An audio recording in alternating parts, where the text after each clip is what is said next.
साल था 1947। British south America Airways का एक एरोप्लेन स्टारडस्ट फ्लाइट CS-59 दोपहर के 1 बजे 46 मिनट पर अर्जेंटीना से चिली के लिए टेक ऑफ करती हैं।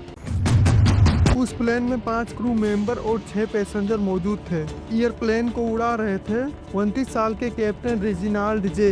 बाकी के लोग इस सफर का मजा ले रहे थे। फ्लाइट में बैठे कुछ लोग बिजनेस ट्रिप पर जा रहे थे तो कुछ लोग सालों बाद अपनी फैमिली से मिलने जा रहे थे। फ्लाइट के टेक ऑफ करने के लगभग 4 घंटे बाद रेडियो ऑपरेटर डेनिस रिटलैंड ने मास्कोट में सैंटियागो हवाई अड्डे के कंट्रोल टावर को संदेश भेजा। फ्लाइट सैंटियागो में शाम 5:45 पे उतरने वाला था। उसके बाद कंट्रोल टावर ने तुरंत पूछा, स्टैंडेक प्लीज रिपीट। प्लेन ने जवाब दिया, स्टैंडेक। फिर कंट्रोल टावर ने दोबारा पूछा, कंफर्म स्टैंडेक। पायलट ने तीसरी बार बोला, स्टैंडेक।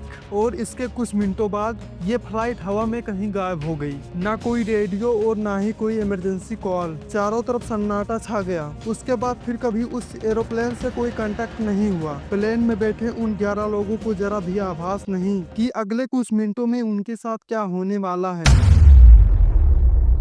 लोग फ्लाइट का इंतजार करने लगे। लगभग 1 घंटे बीत जाने के बाद भी वो फ्लाइट नहीं दिखी। तब तुरंत रिसर्च ऑपरेशन शुरू हुआ, लेकिन इन सब का कोई मतलब नहीं। कई दिनों तक उसे इंडीज की पहाड़ों में ढूंढा गया, पर अफसोस कहीं कुछ नहीं मिला।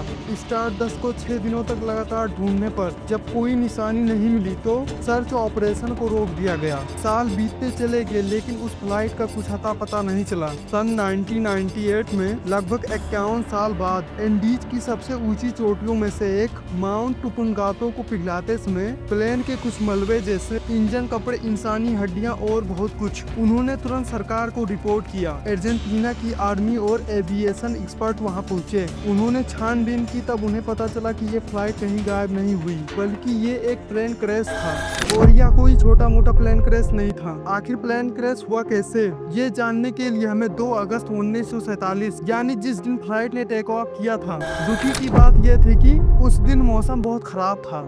फ्लाइट के टेक ऑफ करने के लगभग 4.5 घंटे बाद जब एरोप्लेन माउंट टुपुंगाटो पहाड़ के ऊपर पहुंची, तब पायलट को लगा कि हम माउंट टुपुंगाटो पहाड़ को पार कर चुके हैं। लेकिन एरोप्लेन अभी भी माउंट टुपुंगाटो पहाड़ के ऊपर उड़ रही थी। तेज हवा और आसमान में काले बादल के कारण कैप्टन को कुछ नहीं दिखाई दे रहा था। उसमें जो दूसरा क्रू मेंबर था, पेटल, उसको लगा कि हमने पहाड़ को पार कर लिया है, लेकिन असल में प्लेन अभी भी पहाड़ के ऊपर ही था। उन्होंने प्लेन की ऊंचाई को धीरे धीरे कम करना शुरू कर दिया। प्लेन के बाहर सिर्फ सफेद कोहरा दिख रहा था। पायलट और क्रू मेंबर को कोई भी अंदाजा नहीं था कि उनके सामने बर्फ से ढका एक विशाल पहाड़ खड़ा है। 500 प्रति घंटे की रफ्तार से प्लेन जाकर उस बर्फीले पहाड़ से टकरा गया। एक पल में सब कुछ खत्म हो गया। एरोप्लेन के आगे वाला हिस्सा पूरी तरह चकनाचूर हो गया। इंजन और फ्यूल टैंक फटकर टुकड़े टुकड़े हो गए। प्लेन के बड़े हिस्से जैसे पंख के टुकड़े टुकड़े होकर बर्फ से कई मीटर नीचे धंस गया। वो बर्फ इतना ठंडा था कि प्लेन के टकराने के चंद मिनटों बाद ही